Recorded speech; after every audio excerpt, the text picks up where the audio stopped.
지난주일 오후에 이제 우리 추수감사주일 찬양 예배로 인해서 그날 그 공과의 분량을 오늘 이제 수요일로 이렇게 연기해 가지고 우리 주일학교 공과의 순서에 따라서 오늘 출애굽기 3장을 살펴보고자 합니다. 제목은 모세를 부르심, 이런 제목으로 함께 은혜 받고자 합니다. 제목을 한번 따라합시다. 모세를 부르심. 누구를 불렀어요? 모세를 부르셨다. 누가 부르셨을까요?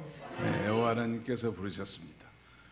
모세를 부르심, 소위 모세를 향한 하나님의 그 위대하신 소명에 대해서, 저 애굽에서 430년 동안 종살이하던 자기 백성들을 이제 구원해내고 영도할 그 리더가 필요하겠는데, 하나님께서는 하나님의 일을 언제나 일꾼을 세워서 그 일을 성취하기를 기뻐하시고요. 이 일을 위해서 이제 애굽의 그 학정 가운데서도 모세가 태어나겠고, 애굽 궁정에서 40년, 저 미디안 광야에서 40년, 도합 80년 동안 연단받은 할아버지 다 된 모세를 불러서 하나님의 그 위대한 구원 역사를 이루어 나가는 것입니다. 동시에 오늘 저와 여러분들도 하나님 아버지께서 창세전에 그리스도 안에서 우리를 선택해놨습니다. 사랑의 대상자로. 그리고 때가 되면 이제 전도자들의 복음으로 말미암아 성령으로 그 복음이 믿어지게 하심으로 소위 이 유효한 부르심, effectual calling이라고 하는 이 부르심을 받아서 중생 거듭나게 된 것입니다.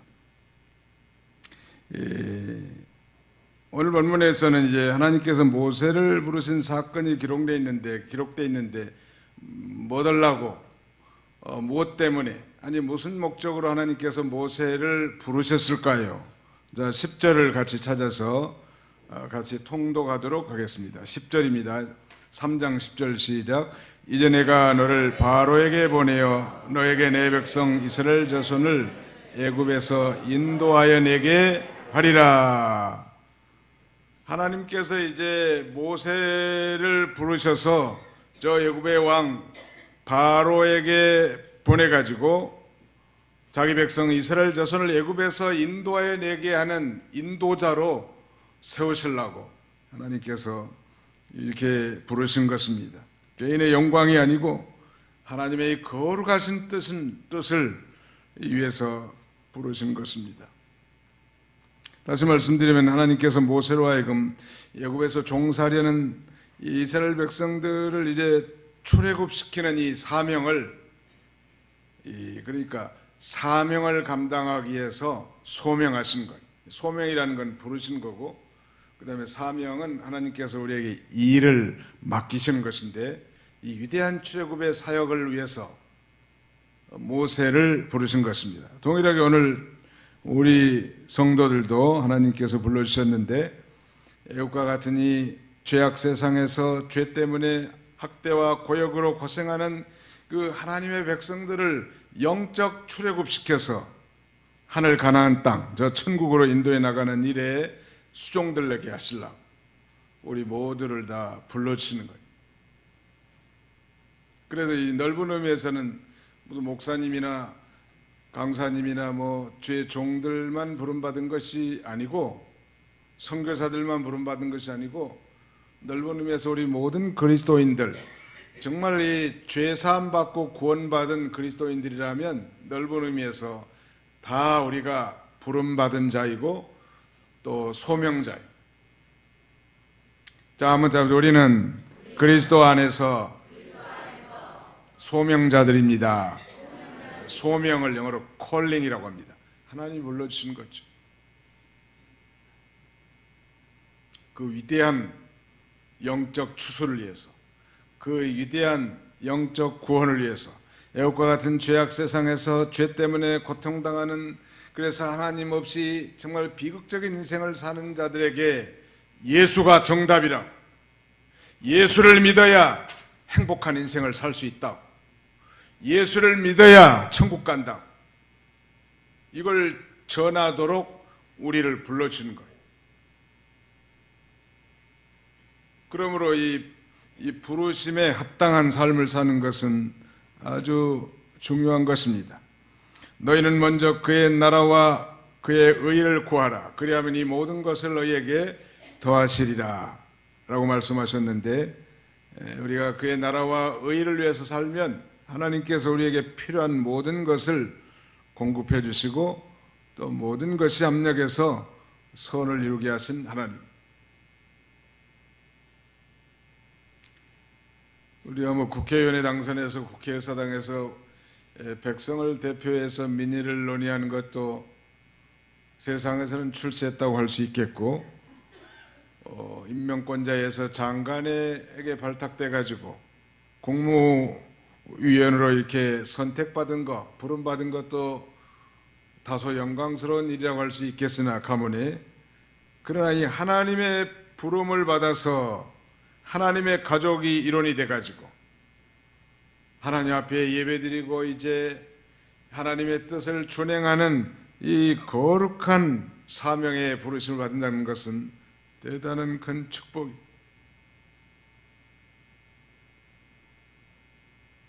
어떤 얘기는 TV를 지상파를 통해서 문재인 대통령이 국민들과의 대화라는 걸 하더만요. 보니까 끝까지 다 완벽하게 보지는 못했지만 대충 보니까 참 고생 많겠더라고. 백성들이 요구 조건이 이루 말할 수 없이 끝도 없어. 얼마나 참 힘들까. 한 나라를 책임지고 대통령이니까 영광스러운 직분이겠으나 그러나 저렇게 다양한 요구에 어떻게 다 응해줄 수 있겠냐. 내가 볼 때는 하나님이라도 그렇게 못하겠던데 보니까 백성들은 끝없이 요구하는 거예요. 그런데 우리가 이 예수 그리스도 안에서 하나님의 선택을 받아 이 하나님의 자녀로 부르심을 받아서 이 천국에 앉혀 있다는 사실, 이건 믿음으로 바라보면 그야말로 영광스러운 일이란 말. 그러므로 우리가 이 나를 불러주신 하나님 앞에 늘 감사해야 할 것입니다. 이 모세를 부르심, 좀 세 가지 관점에 살펴보려고 하는데, 그렇다면 언제 모세를 불러줬는가? 모세를 부르신 시기, 즉 부르심의 시기가 언제인가에 대해서. 두 번째는 부르심의 확신, 세 번째는 부르심의 요구, 즉 이 모세를 부르신 그 확신은 무엇이며 또 소명자에게 요구하는 사항, 부르심의 요구는 무엇인가?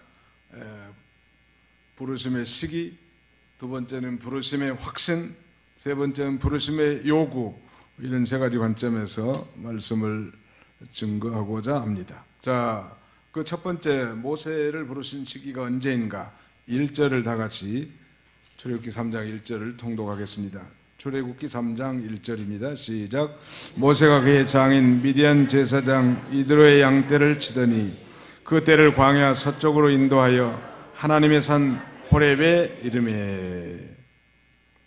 모세가 그의 장인 미디안 제사장 이드로의 양떼를 치더니 그랬습니다.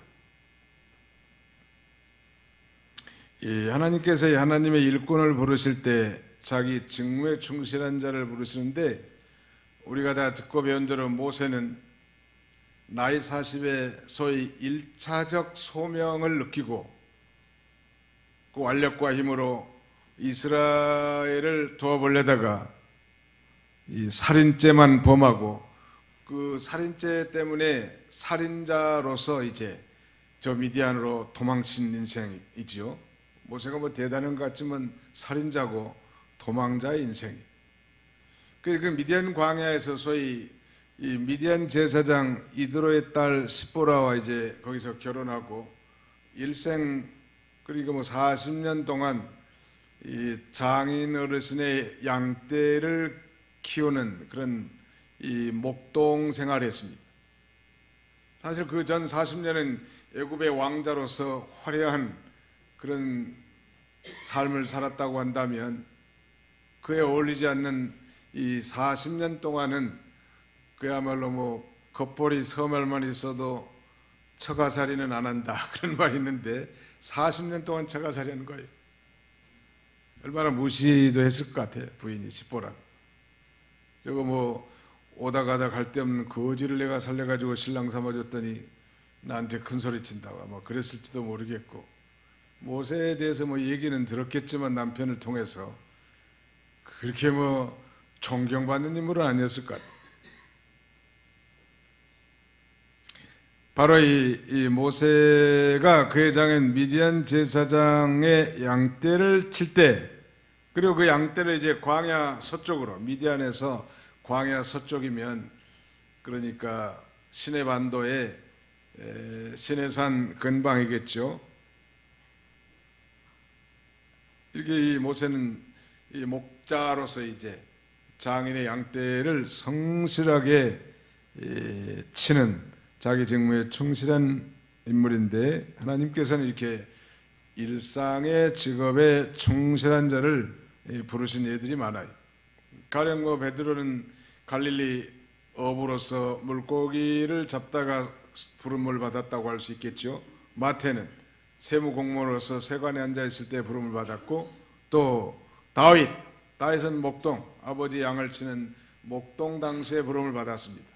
엘리사, 그는 소 10결이 가지고 이 밭을 갈다가 열심히 밭일하다가 부름 받았고, 아모스는 뽕나무를 배양하다가 이 소위 농업에 열중하다가 이렇게 부름 받았는데, 모세도 이 날마다 하는 일을 열심히 하기 위해서 지금 양떼를 데리고 광야 서쪽으로 가다가 놀라운 하나님의 부르심을 받은 것입니다. 하나님이 뭐 특별히 쓰시려고 모세를 그동안에 준비를 시켰죠. 애굽의 모든 학술을 다 익혔을 뿐만 아니라 그 다음에 나머지 40년 동안은 자기의 모든 완력, 자기 중심적인 사고를 완전히 다 빠지게 하고 인간의 무능함을 스스로 깨닫게 만드는 그런 훈련을 또 40년간 했단 말이에요. 자, 거기 10절, 9절, 10절을 한번 같이 읽겠습니다. 9절로 10절 시작. 이제 가라, 이스라엘 자손의 부르짖음이 내게 달하고 애굽 사람이 그들을 괴롭히는 학대도 내가 보았으니 이제 내가 너를 바로에게 보내어 너에게 내 백성 이스라엘 자손을 애굽에서 인도하여 내게 하리라. 여기 9절과 10절에는 이제 가라, 이제 내가 너를 바로에게 보내어 라고 말씀하고 있습니다. 이제 바로 우리 하나님께서는 그 때를 준비하셨는데, 이스라엘 백성을 잔인하게 탄압했던 애굽의 그 지도자가 죽었습니다. 주변 환경이 새롭게 변하게 됐고, 하나님은 바로 그 타이밍을 포착해서 모세를 부르신 것입니다. 2장 23절에 보시면 열해 후에 애굽 왕은 죽었고 이스라엘 자손은 고된 노동으로 말미암아 탄식하며 부르짖으니 그 고된 노동으로 말미암아 부르짖는 소리가 하나님께 상달된지라. 하나님은 그 때를 준비하게 하십니다. 그 타이밍이라는 게 중요한 것 같아요. 교회 부흥도 타이밍이라는 게 중요한 것 같아요. 여러 해 목회하다 보니 하나님이 기회를 주시는 거예요. 교회가 부흥할 수 있는 기회를. 그래, 그걸 잘 선용하지 못하고 일심정력하지 못하면 그걸 놓치는 거예요. 개인들도 마찬가지 같아요.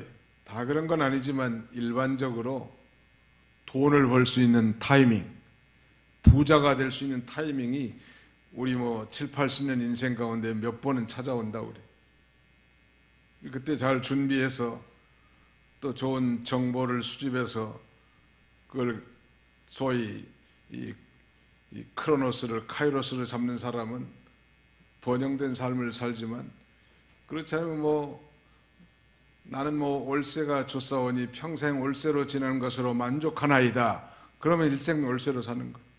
열심히 돈 모아가지고 전세로도 가야지. 뭐 그 전세 간다고 뭐 지옥 가는 건 아니지만, 아무튼 천국 가는 건 아니지만 이 하나님은 이 발전의 원리를 주신 거예요. 발전의 원리. 그래서 저축도 하고, 그 다음에는 기회를 주셨을 때 모험도 하고, 부자들 보면 그런 걸 잘해요. 강남의 아주머니들은 그런 걸 잘한다고. 순간 포착을 잘해요. 근데 이 하나님의 나라도 마찬가지가. 이 타이밍, 적기가 있단 말. 때를 준비하신 하나님이신데, 뿐만 아니라 백성들의 마음도 준비하십니다. 7절에 보십시오. 여호와께서 이르시되 내가 애굽에 있는 내 백성의 고통을 분명히 보고 그들이 그들의 감독자로 말미암아 부르짖음을 듣고 그 근심을 알고. 때를 준비하신 하나님. 그 다음에는 이스라엘 백성들의 마음을 준비하신 하나님. 백성들의 그 해방의 열망에 대한 지금 부르짖음이 하늘에 상달됐는데 하나님이 다 보고 듣고 아신단 말이에요. 지금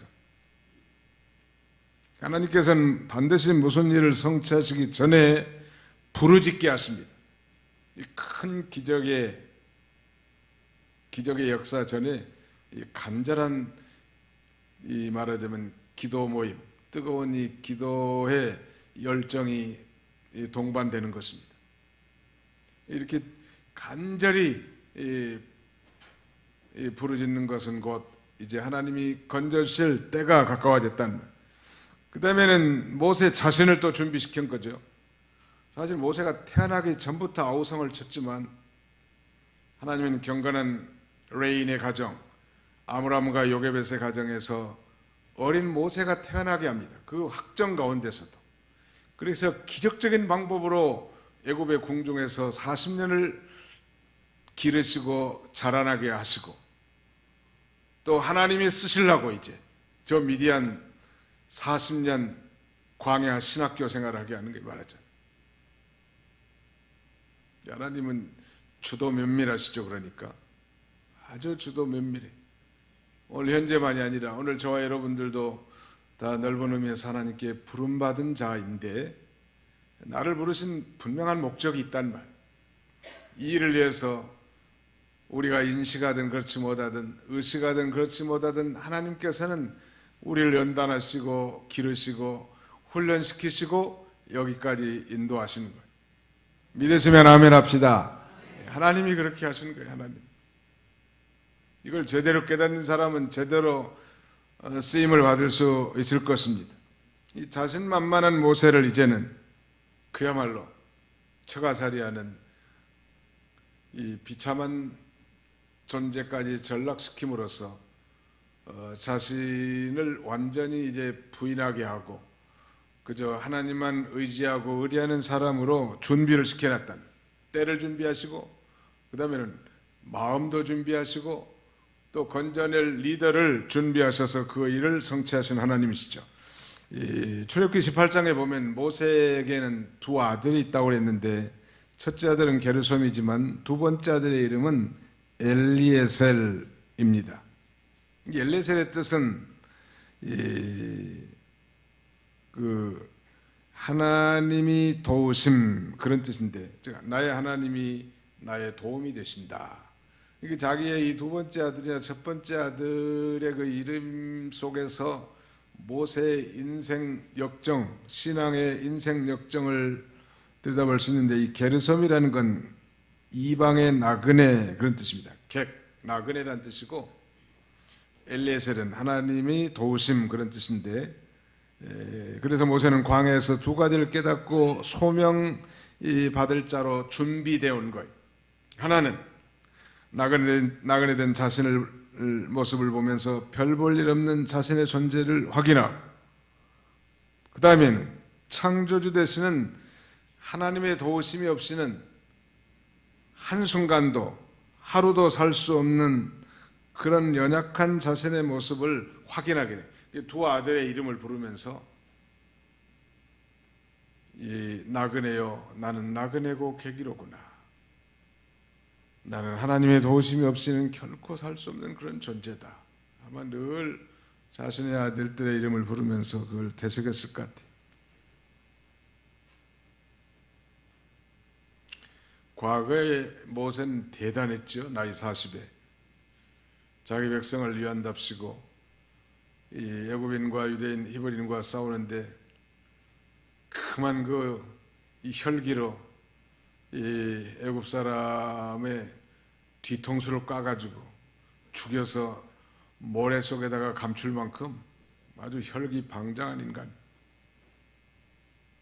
그런데 하나님이 어떻게 하나님의 나라에 그런 일꾼을 쓸 수 있겠냐?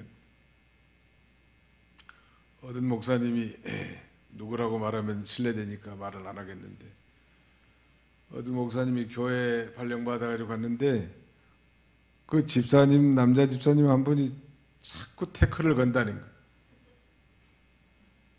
아무리 설득해도 안 듣고 뭐 하나님의 뜻이라고 말해도 안 듣고, 그래서 하도 말을 안 듣길래 지하실로 데리다가 아주 죽살나게 패버렸다네, 그 집사를. 그 목사님이 등치할러 큰 분인데, 그 목사님이 쫓겨났을까요? 그 교회에 계속 있었을까요? 반드시 쫓겨났죠. 집사를 때려놓고 거기서 어떻게 있겠어요? 실패하는 거예요. 근데 모세는 사람을 죽인 거예요. 지금 때리는 정도가 아니라 아예 애굽 사람을 죽였다고. 그리고 이제 죽임 당할까봐 도망자 인생으로 미디안 광야로 도망가는 인생이 비겁하지. 어떻게 보면 인간적으로 보면 자기 사람 죽였으면 자기가 정당한 죄값을 받아야 남자다고 말하는데, 세상에서는 죽여놓고 도망쳤으니 말이에요. 얼마나 비겁적인. 그게 바로 우리 인간인데, 그런 사람이 어떻게 목사할 수 있겠어요? 그러니까 40년 동안 처가살이 하면서 아주 낮아질 대로 낮아지게 만든 거예요. 두 손 들고 이제 하나님, 나는 아무것도 할 수 없는 나그네요 객입니다. 하나님이 나를 도와주지 않으시면 나는 아무것도 할 수 없는 무능하고 무력한 존재입니다. 바로 그때 하나님을 이제 소명하시고 쓰신다는 거예요. 내가 뭔가 할 수 있다고 생각하고 내가 안 하겠다고 말하고 이런 건 아직 만들어지지 못한 증거예요. 안 하겠습니다. 내가 하겠습니다. 어떻게 보면 좀 믿음이 좋은 것 같은데, 우리는 주님의 뜻이면 순종하겠습니다. 한번 더 해보세요. 주님의 뜻이면 순종하겠습니다. 아직도 내가 하겠다, 내가 안 하겠다, 못합니다, 합니다. 자기가 살아있는 증거예요. 주님, 내 힘으로는 안 되지만 주님의 뜻이니 순종하겠습니다. 그게 신앙 아니에요? 아직도 내가 주인이 돼가지고 쥐락펴락하는 인생을 어떻게 하나님이 쓰실 수 있겠냐?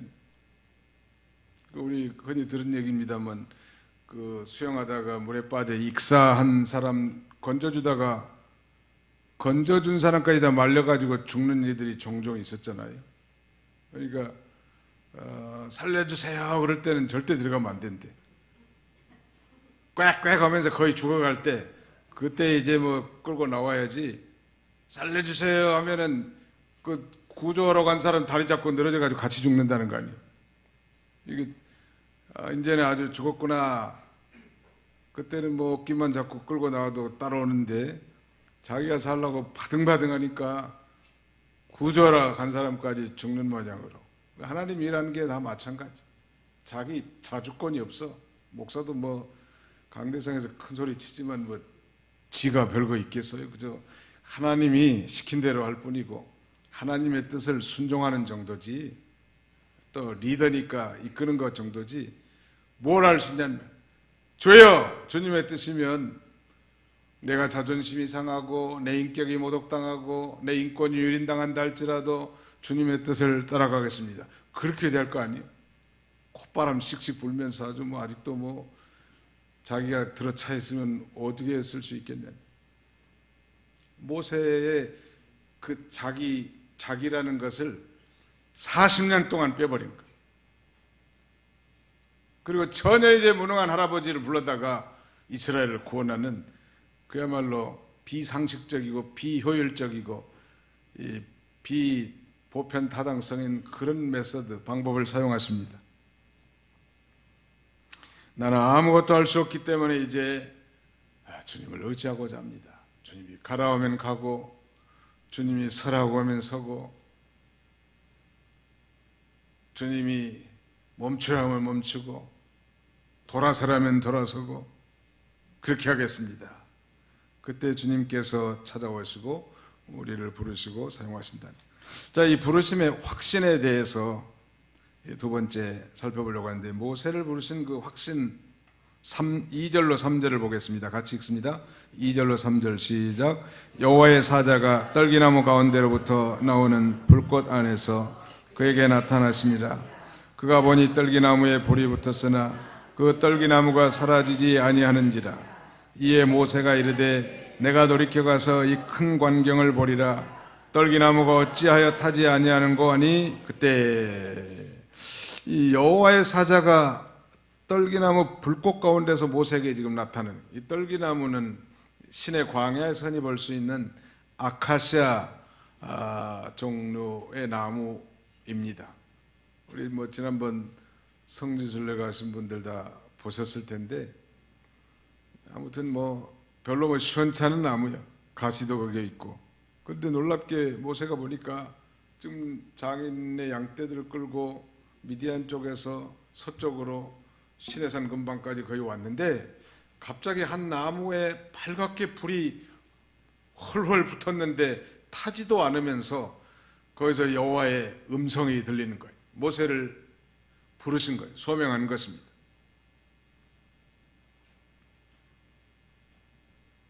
이것은 하나님께서 이제 모세를 부르셔서 모세와 함께 해 주실 것을 확신하게 하는 거죠. 자, 12절 보실까요? 하나님이 이르시되 내가 반드시 너와 함께 있으리라. 내가 그 백성을 애굽에서 인도해낸 후에 너희가 이 산에서 하나님을 섬기리니 이것이 내가 너를 보낸 증거니라. 이 소명자에게 최고의 확신은 임마누엘 내주신다는 하나님. 우리 예수님께서도 승천하시기 전에 하신 마지막 명령 가운데 볼지어다 내가 세상 끝날까지 너희와 항상 함께 있으리라 라고 말씀하셨고요. 오늘 모든 그리스도인들, 모든 그 소명자들, 모든 부르심을 받은 자들에게는 하나님이 항상 함께 해준다는 것을 믿으시기 바랍니다. 두려워하지 말라. 내가 너와 함께 함이니라. 놀라지 말라. 나는 내 하나님이 됨이니라. 하나님이 함께 해주신 것이 이 부르심 받은 자에 대한 확신이라고 할 수 있는데, 이 떨기나무는 광야에서 흔히 볼 수 있는 별 볼품 없는 나무고, 나무 중에서도 아주 천한 나무에 속한데 하급이죠. 근데 왜 하나님께서 이 불로 임재하실 때 백향목과 같은 아주 좋은 나무 가운데 임재하지 않으시고 가시떨기나무 같이 쓸모없고 보잘것없는 그런 나무에 임재하셨을까? 우리가 다 짐작하는 바지만 바로 이 가시떨기나무는 모세 자신을 상징함과 동시에 이스라엘의 그 형편, 이스라엘 민족의 자화상을 상징한다고 할 수 있을 것입니다. 모세는 그 불붙는 가시떨기나무를 쳐다보면서 자기 자신의 모습과 자기 민족의 자화상을 꿰뚫어 볼 수 있었던 것입니다. 저런 천한 나무도 거룩하신 하나님이 함께 하시면, 임재하시면 아름다운 광경으로 바뀔 수 있구나.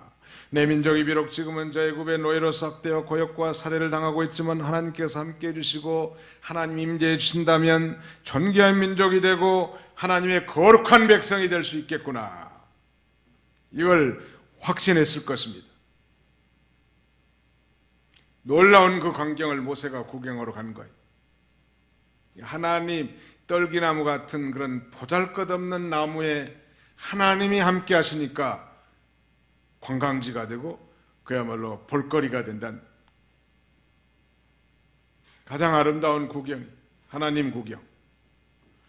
여러분, 우리가 다 부족하고 허물이 많은 자지만 정말 죄를 철두철미하게 회개하고 전심으로 하나님 앞에 부르짖고 성령이 충만하면 그 모습이 천사 같고 아름답단 말이에요. 모든 분들이 다 마찬가지.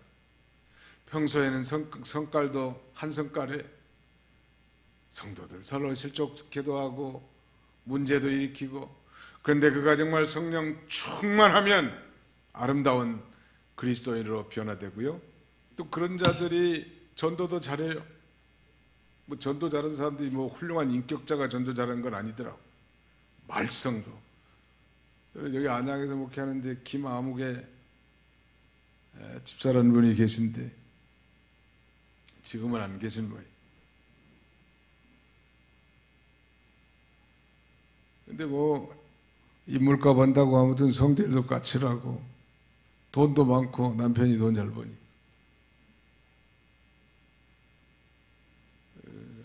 근데 또 전도에 대한 열정도 있어요, 이 양반이. 한 번은 이제 위암 판정을 받아가지고 그 서울대병원에 수술 받았는데 가서 수술 직전에 가서 기도를 해준 바 있습니다.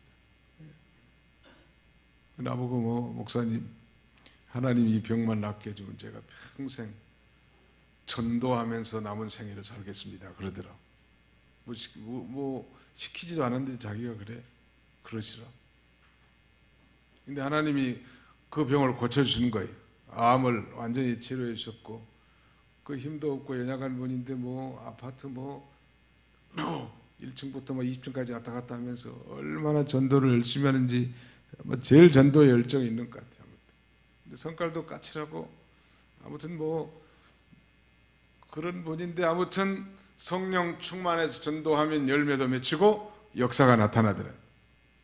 이 떨기나무가 가시도 있고 보잘것없는 그런 나무지만은 하나님이 임재하시면 아름다워지고 아름다운 역사가 나타나게 될 것을 가르쳐 주려고 이렇게 가시떨기나무에 하나님이 이제 임재하신 것입니다. 여호와의 사자가. 가시떨기나무니까 한번 생각해 보세요.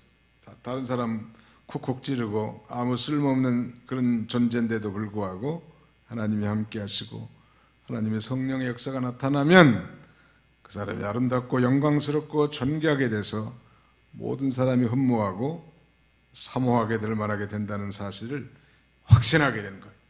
하나님이 함께 하시면 되는 거예요. 그러니까 성도들을 우리가 평가해서도 안 되지만 성도들을 우리가 바라볼 때 육신 충만한 모습보다는 성령 충만했을 때의 모습을 기억하고 그분의 모습이 그거다. 항상 그렇게 생각하면 참 좋을 것 같아요.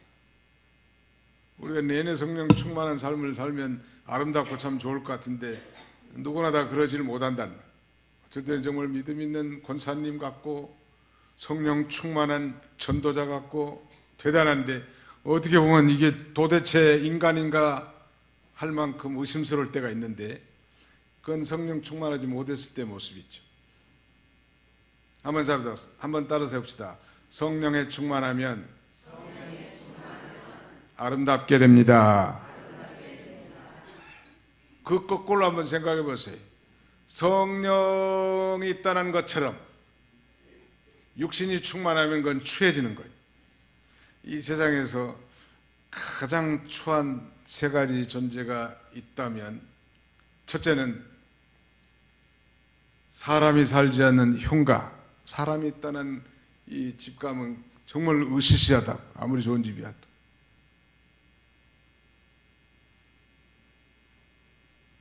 그 다음에 두 번째는 성령이 떠난 성도. 흉흉한 거예요. 우리는 성령이 하나 또 있는데 잊어버렸어. 예? 아무도 잊어버렸다. 아무튼 가장 흉한 모습, 사람이 떠난 흉가, 빈집으로 남아있는 거 아름답지 못하죠. 그 다음에는 성령이 떠난 교회, 아니면 성령이 떠난 성도들, 흉한 모습이. 우리는 그런 흉한 모습 보이지 말고 늘 아름다운 모습을 보이시기를 축원합니다.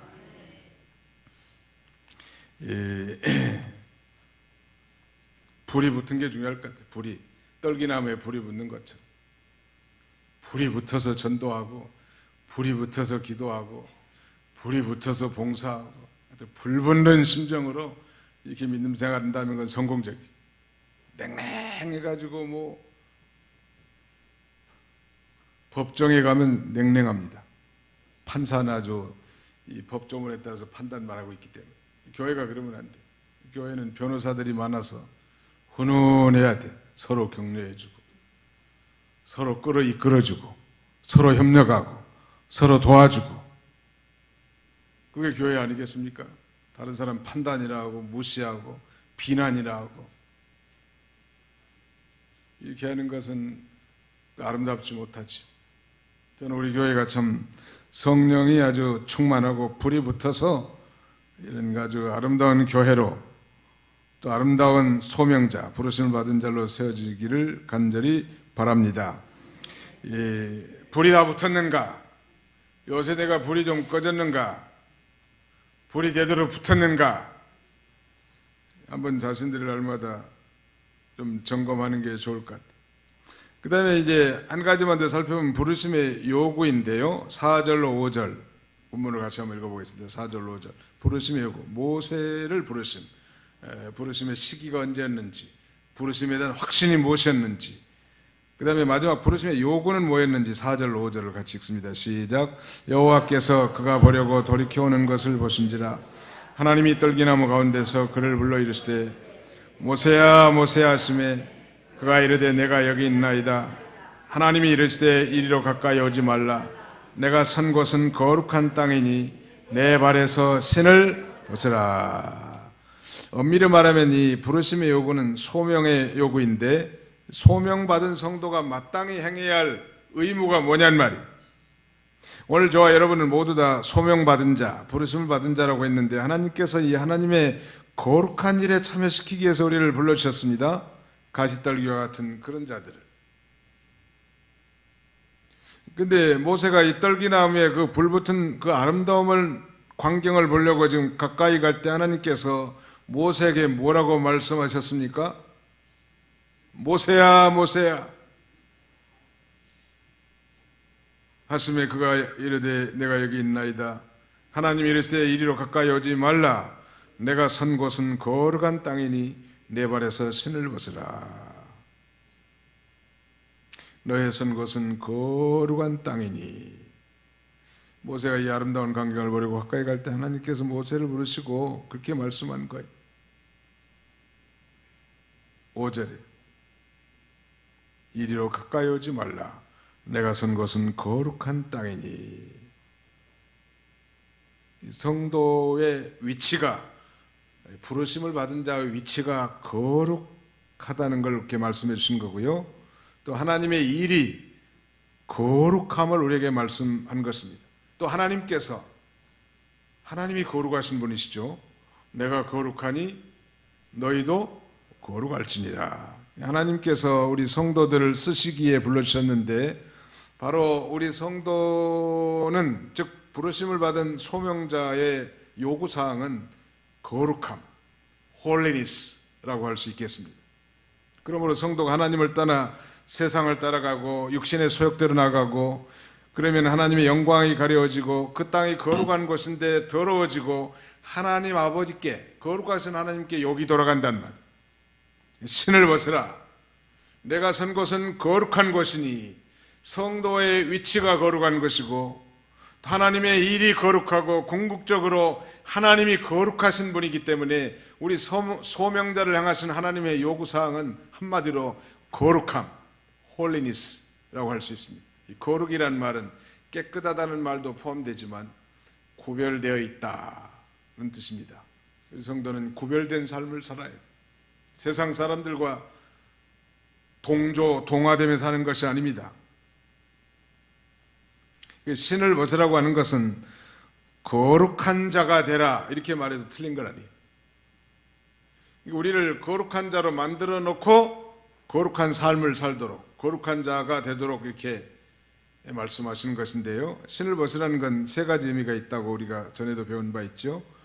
죄를 벗어버리라는 것이고, 두 번째는 종이 되라는 것이고, 세 번째는 자기를 벗어버리라는 거예요. 자기 부인. 죄를 벗어버리고 자기를 벗어버리고 종이 되라는 거예요.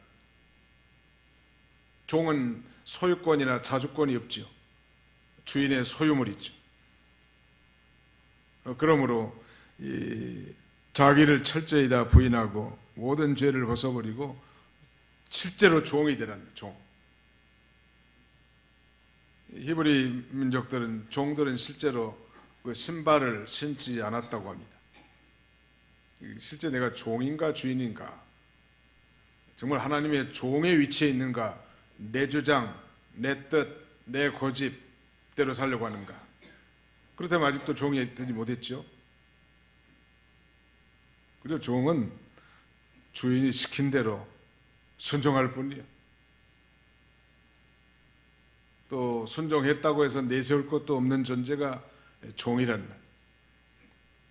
그러니까 하나님의 거룩한 일을 위해서 우리가 진정한 이 종이 되어야 할 것을 우리에게 가르쳐 준 것입니다. 시간 관계에서 말씀을 맺고자 합니다. 모세를 부르심.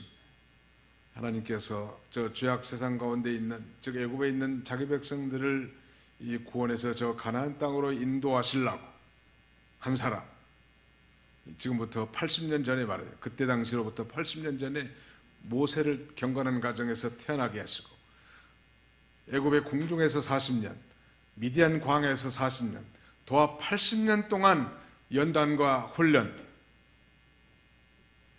통해서 이제 위대한 이 사명을 맡기시려고 이제 시내산 근처 떨기나무 가운데서 이 불꽃 가운데서 이 모세를 부르십니다.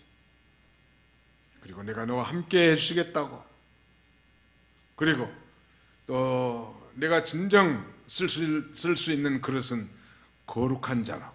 우리 디모데 후서 2장 21절에도 그러므로 누구든지 이런 것에서 자기를 깨끗하게 하면 귀 쓰는 그릇이 되어 거룩하고 주인의 쓰심에 합당하며 모든 선한 일에 준비함이 되리라.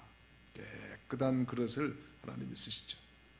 이엠 바운즈의 책 기도의 능력 제1장에 보면 성도의 능력은 거룩함에서 나온다라고 말합니다.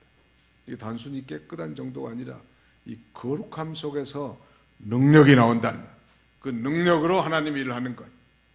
예수 믿는다고 하면서도 여전히 지저분한 인생을 산다면 믿는 이름은 있지만 능력은 결코 나타날 수 없게 되는 것이죠.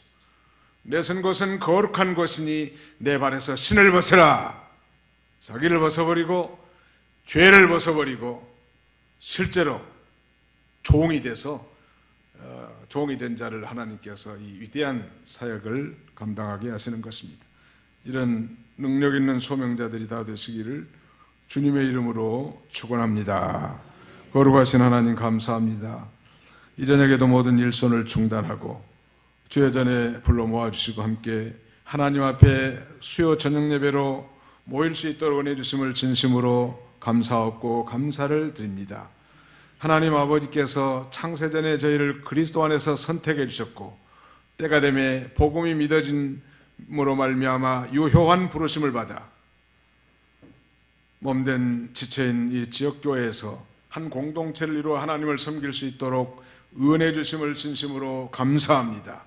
모세는 이 장인 이드로의 양떼를 부지런히 치다가 그가 이 소명을 받아서온데 자신의 그 연약함에도 불구하고 하나님이 함께 해주셨다는 그 소명자의 확신을 가지고 이제 거룩한 자가 되도록 부탁하시는 우리 주님의 명령을 따라 이 사명을 잘 감당하게 되었사오니 자비로우신 우리 아버지 하나님, 우리도 이 부르심 받은 자인 줄 알고 그 부르심에 합당한 삶을 살고 하나님이 세상 끝날까지 너와 함께 하심을 믿고 무엇 때문에 나를 부르셨는지를 언제나 잊지 않게 해주시고 그 부르심의 소명을 따라 살아갈 수 있는 그런 저희들이 다 되게 해주시기를 원합니다.